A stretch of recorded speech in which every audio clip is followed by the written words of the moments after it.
On March 25, 2020, Somalia registered historic successes in its debt relief process, dating back to 2015 as the country became the 37th country to reach the decision point under the heavily indebted Poor Countries Initiative. In the light of the development, the International Monetary Fund, or IMF, and the World Bank announced the cancellation of $695 million that Somalia owed to them, with the remaining balance to be cleared upon Somalia successfully meeting benchmarks of the completion point within 3 years. The African Development Bank followed suit. It announced that it had relieved Somalia of millions of dollars in debt, taking a heavy burden off its neck. The Paris Club countries have also forgiven $1.4 billion in debt owed by Somalia to Paris Club creditors. So what does this mean for Somalia? What is the nature of Somalia's debt to creditors' nations? When does the debt relief process start? And what have been challenges along the way?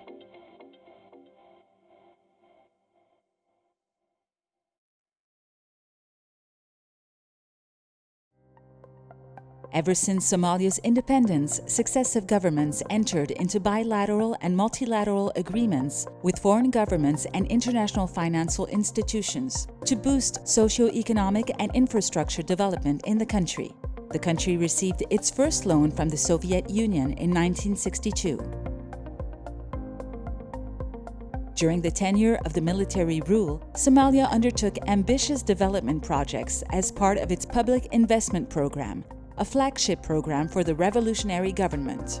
These needed huge financing, prompting Somalia to secure loans in millions of dollars. deynta dawladdii Soomaaliyeed marba jirtay iyo deynta qaadatay dawladdu way tagtaa laakiin waddanku meeshii uu yaalaa deyntii ugu horeysay waxaan qaadanay ruushkan ka qaadanay deyntii ugu horeysay 1962 ay ahayd tii ugu dambeysana 90kii intii inta u dhaxaysay wixii la qaadanayay yahay ayaa ma garanaysa ayaa deyn inagu noqotay deymahaasi waxa lagu falayay mashaariic wax la yiraahdo inagu aan lahayn ama mashruuca sonkorta ha noqoto ama mashruucii dharka soo saarayay balcad ha noqoto ama wadooyinkeena ha noqoto ama biyo xidhanada ha noqoto mid waliba mashruuc bay ku salaysan tahay oo ku identify garaysan tahay. The projects implemented using the loans included the construction project for the road linking Mogadishu to Baidoa, as well as the road linking Hargeisa to the coastal city of Berbera, developments of Mogadishu and Kismayo seaports, Lasgore fish processing factory, Mogadishu milk factory, and other development projects to spur production and inject value addition in the agricultural sector, such as the grapefruit and banana projects. deynmaha meesha ugu quruxda badan ay ku baxday waxay ahaayeen beeraha mashruucii bambeelmada la dhihi jiray muuska waxay u badnaayeen wax soo saar ay u badnaayeen nasiib darro qaarkood waa fulin qaarkoodna ma aysan fulin. In the 1980s, the revolutionary government faced challenges in repaying the loans, triggering an accumulation of debt as a result of penalties in the form of fines and accruing interest rates. The situation further deteriorated in 1991 with the collapse of the central government as the country descended into a bloody civil war, culminating in the destruction of infrastructure, dashing any hopes of debt repayment. Studies conducted before Somalia's recent debt relief indicated that the country was saddled with debt to the tune of $5.3 billion. The main creditors included Paris Club creditor nations, non-Paris Club creditor nations and institutions, international financial institutions known as IFIs. waxaan filayaa imika haddii la isku geeyo kala badh inay tahay lacagta hore la yinaamay kala badh kala dulsaar yihiin lacagta markaad wax saahayso waxna waa dulsaaro faa'iidada weeyaan faa'iidada waxna waa penalty oo waad bixin weyday waxa ku soo saarmaya qaraamad baa ku saarmaya wixii oo dhan la isku geeyay ayaa markaa waxay noqdeen 5 bilyan iyo 300 milyan inaan iska bixinay noqotay inaan ma bixin kari weynin. In 2012, for the first time in 21 years, Somalia ended the long era of transitional governments after holding both parliamentary and presidential elections, raising the confidence of international partners, thereby paving the way for wide-ranging interactions and cooperation between Somalia and international financial institutions. Although Somalia was welcomed back as an active member of the IMF, the country was not at the same time able to meet eligibility requirements for new financial assistance due to unpaid loans weighing heavily on its shoulders. Instead, the IMF promised the provision of policy advice and technical assistance in the field of public finance reforms. Due to a weak and struggling economy, the government of Somalia once again failed on its loan obligations and instead embarked on negotiations for the first time since 1989 with the IMF and the World Bank under the HIPC initiative. Launched by the World Bank and the International Monetary Fund in 1996, the HIPC initiative helped debt relief processes for poor countries. Somalia Inclusive pegged to the country successfully meeting the strict debt relief criteria under the IMF Staff Monitored Program, or the SMP.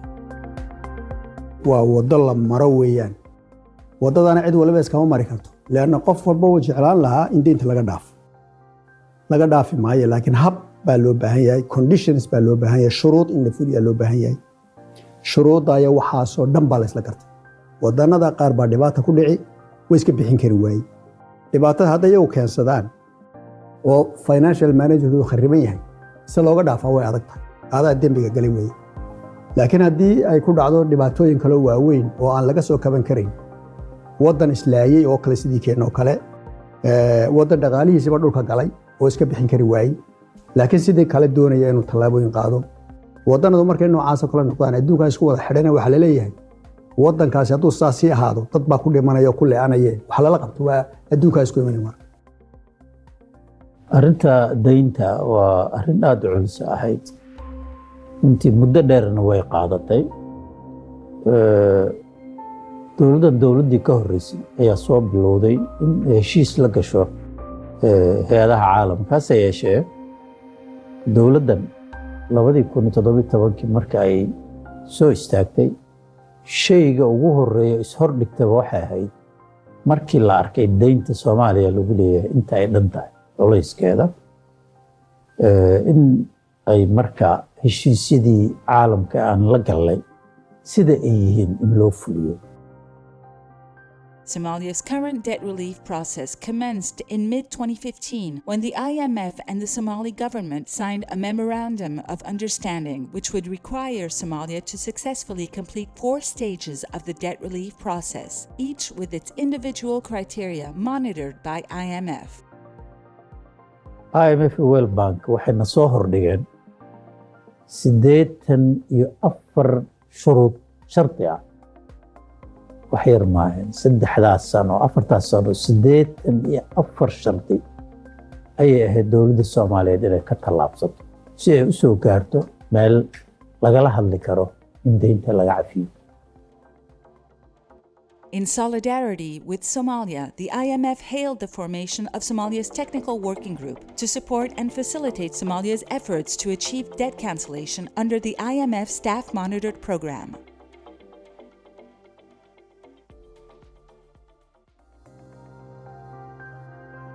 Following relentless efforts by Somalia in close cooperation with international partners under the Staff Monitored Program, Somalia managed to implement ambitious reforms in public finance management, specifically aimed at boosting taxation revenue, enhancing transparency and accountability, increasing government budgets so as to extend government services to those most in need, and payment of arrears of security forces and ensure regular pay for civil servants. The efforts also paved the way for the re-operationalization of key departments critical for the functioning of the Ministry of Finance, including refurbishments of 5 district tax offices, Center for the Taxation Police, and a new training institute center for financial management and taxation. Similarly, the Department of the National Asset was operationalized.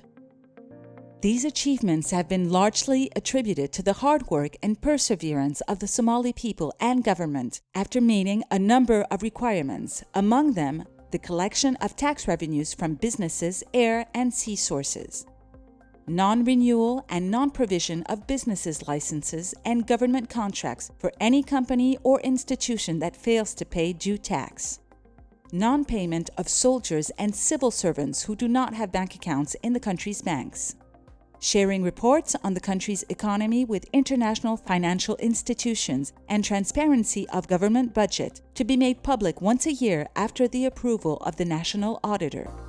saddex sano horteed baan si fiican soo fuul marka hore waa soo soconnaa shaqooyin ka horreeyay baa jira dawladdan oo dawladdii ka horreeyay soo qabatay baa jira laakiin markaan buurta reelay sida wanaagsan u fananay ee fuulay waxay bilowgii 2017 ay ahayd. In a bid to keep in step with the rest of the world, the Ministry of Finance established close working relations with parliamentary committees on economic issues and also formulated and approved a number of legislations crucial for public finance management. These legislations, approved by Somalia's bicameral parliament, included Public Finance Management Bill, Revenue Management Bill, Customs Bill, National Procurement Bill, which will provide a level playing field for all citizens who want to secure government contracts. arrimahaas marka shuruucda ah waxa ay qayb ka qaadanayaan hufnaanta maaliyadda dalka. Shuruucdu waxay ka qayb qaadanayaan oo kale in la helo hay'ada isdheelitiraya oo dhanka maaliyadda ah oo aan qof ama institution gaar ah aanu maamulayn. Waa nasiib wanaag, waa farxad, waa dadaal ay dowladda iyo madaxda iyo dadka Soomaaliyeedba ay qayb ka ahaayeen. Additionally, apart from meeting IMF's stringent criteria, Somalia's success in part is attributed to its adoption of modern technologies, which have contributed to the strengthening of good governance in general and public finance in particular. These measures have fueled economic growth and raised the confidence of donors and the international community.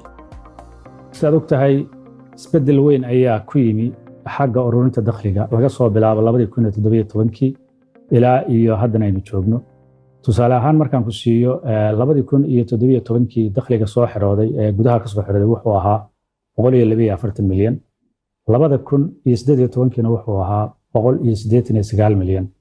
2019 wuxuu ahaa 229 milyan. Taasi waxay ku tusaysaa isbeddelka baaxadda leh ee ay ku socotay kadib markii la sameeyay in si buuxda dib u habayn loogu sameeyo habka dakhli ururinta iyo maamulka dakhliga intaba. Checking the efficient use of government financial resources has been put in place to ensure expenses do not exceed allocated amounts, and as a result, government ministries and agencies are required to submit budget appropriations.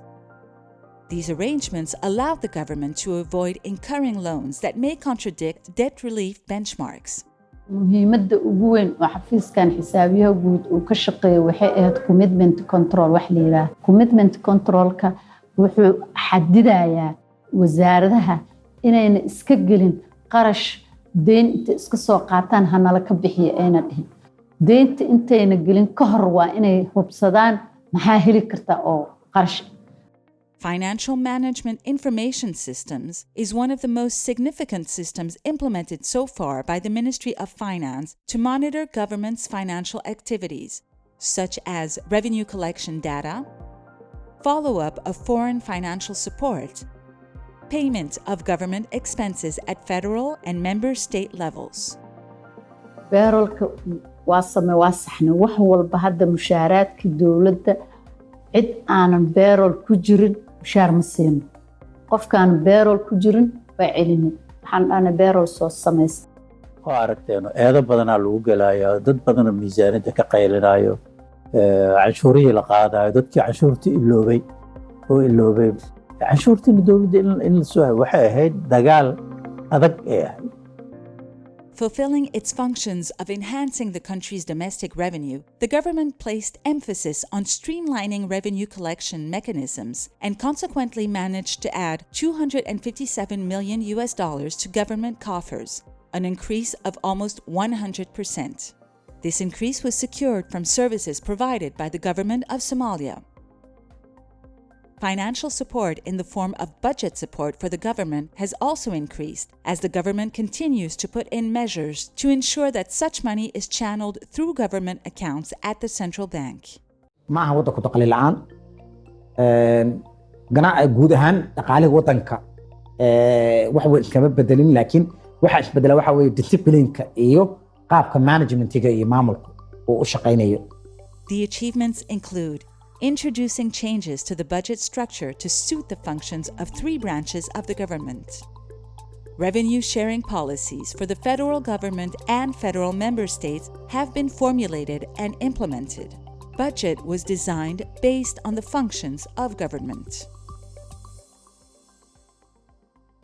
The hard work invested in the debt relief process by the federal government of Somalia in general and the finance ministry in particular has created a sense of optimism as Somalia successfully passed all 88 benchmarks under the staff-monitored program and reached the end of the first stage of the debt relief process.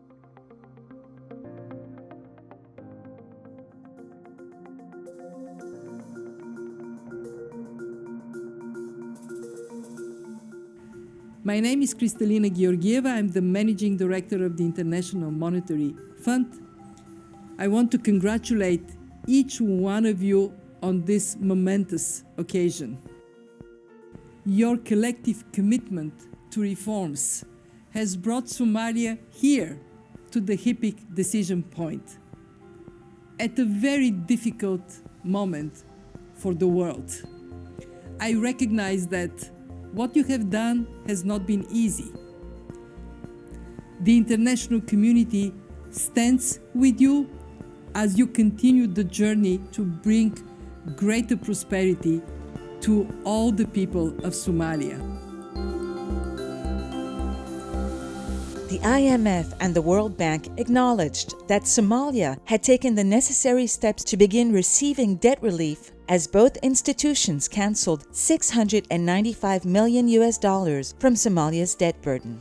Paris Club creditors also announced $1.4 billion debt relief, amounting to 67% of Somalia's debt obligations to the grouping. The African Development Bank Group have cleared arrears on loans owed by Somalia following the payment in full of $122.55 million by the governments of the United Kingdom and the European Union, marking the end of sanctions and the resumption of full re-engagement between the bank group and Somalia.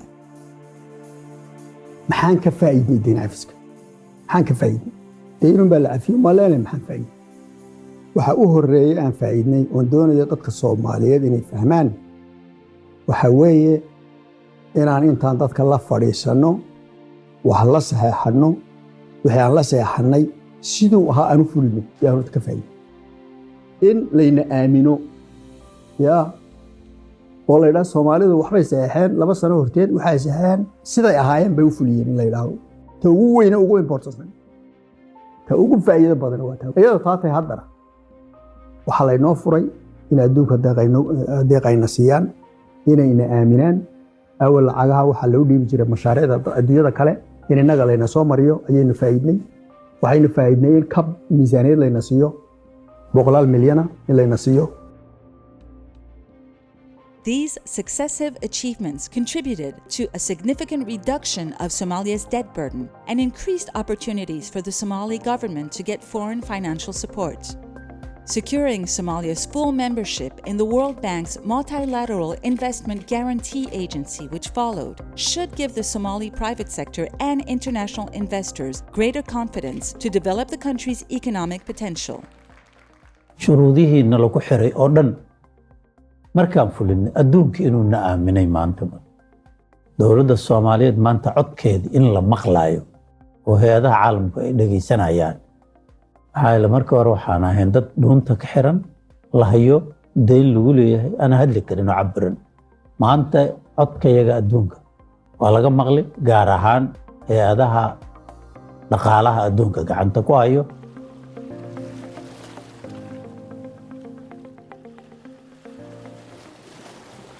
hadda waxaan u soconnaa inaan gaadhno dayn cafin dhammaystiran oo ah dayntii saad og tahay in kala badh ku dhow waa la cafiyey.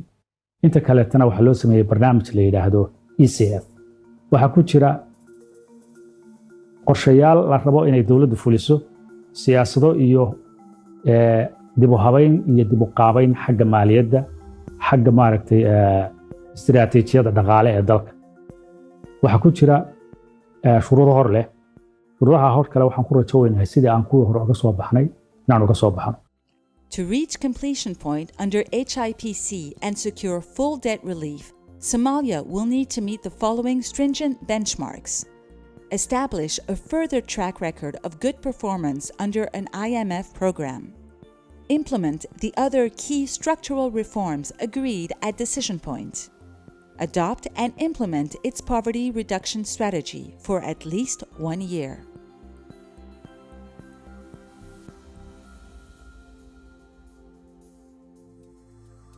In the face of security and political challenges as well as climatic shocks, Somalia demonstrated determination and perseverance in economic reforms and good governance with the view of reaching full recovery and joining the rest of the world as an equal partner. waddo dheer baa la soo qaaday, adkaysi iyo dulqaad ayaa la soo maray. waan u mahadcelinayaa cid kasta oo qayb ka ahayd. mahadda of course waxaa iskale dowladda Soomaaliyeed, madaxda dowladda Soomaaliyeed, madaxweynaha iyo ra'iisul wasaaraha. waxaa kaloo runtii mahad leh ganacsatada Soomaaliyeed ee xoolahooda nagu aaminay, ee cashuurahooda nagu aaminay. iyagana markaa waan u mahadcelinayaa dadweynaha Soomaaliyeed ee meel walba jooga, gudaha iyo dibadba. runtii waa wax aad iyo aad looga mahdiyo.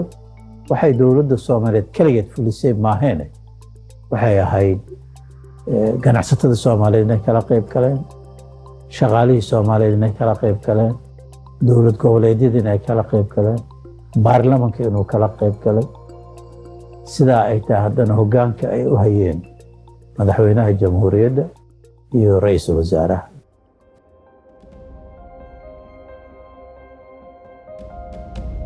waddadan soo marnay ee dayn cafiska soo maray, aanu soo maray dhaqaalaheenu inuu meel gaadho, waxaan ku tilmaamay inaan buur fuulayno. buurra fuulideedu ma fududa, midaba mid ay ka dheertana ka adag. buurtaasi halka ugu sarreysa anigu waxaan ku sheegaa fadhiga qaraar qaadashada deynta in laynaga cafiyo.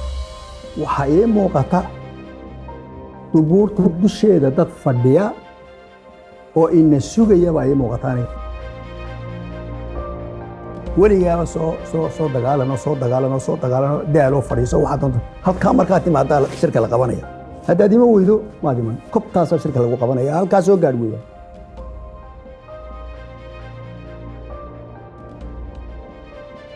halkii waan soo gaadhnay bishii Maarch 25 baan soo gaadhnay, shirkiina waa la qabtay.